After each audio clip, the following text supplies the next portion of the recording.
Taylor was the very first black on a professional sports team, the first to break a world record and the first to have a commercial sponsor. And next spring, he'll become the first black American to have a public memorial in his adopted city of Worcester, Massachusetts. And on Monday, fans will celebrate his birthday. Sue Simmons has more in this week's Positively Black.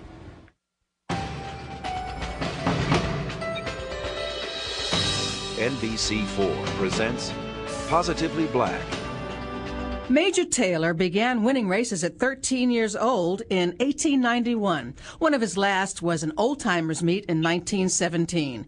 He was 39 and still winning. In terms of wealth, his is a rags to riches to rags story.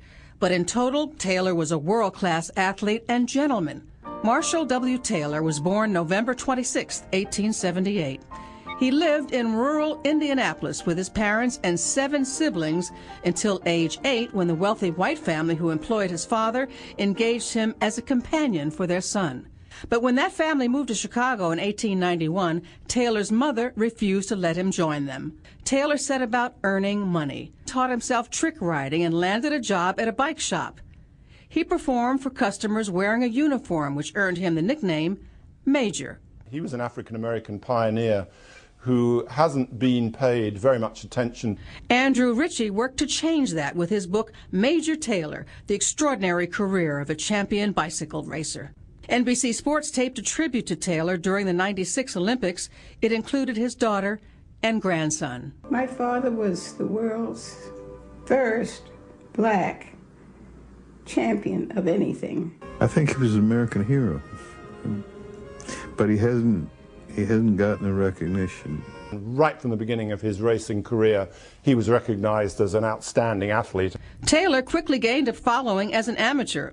He made his professional debut at Madison Square Garden in 1896, winning the half-mile open handicap and the $200 purse. That year, he unofficially broke 2 world records during an Indianapolis race, but whites, offended by his wins, banned him from Indy's capital city track. With mentor advisor Bertie Munger, Taylor moved to Worcester, Massachusetts. The League of American Wheelmen had in their bylaws on a state-by-state basis that blacks were not allowed. The exception was Massachusetts. But Taylor still faced racism, crooked referees, and violence throughout his career. Still, he kept winning races and admirers, black and white. At the time he was competing, biking was as popular as baseball, and racers were superstars. Major Taylor led the pack. He was making in the range of $15,000 to $25,000 at a time when a contemporary like Ty Cobb at the time was making $4,500. He retired in 1910 at age 32. Later, poor health, failed investments, and the Depression wiped out his wealth. With his last funds, Taylor published his autobiography in 1928, titled The Fastest Bicycle Rider in the World. He sold the books out of his car.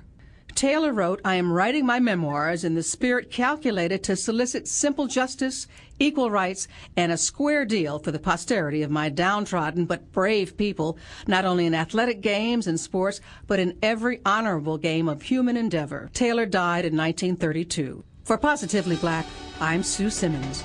This has been a public affairs presentation of NBC4. Positively Black.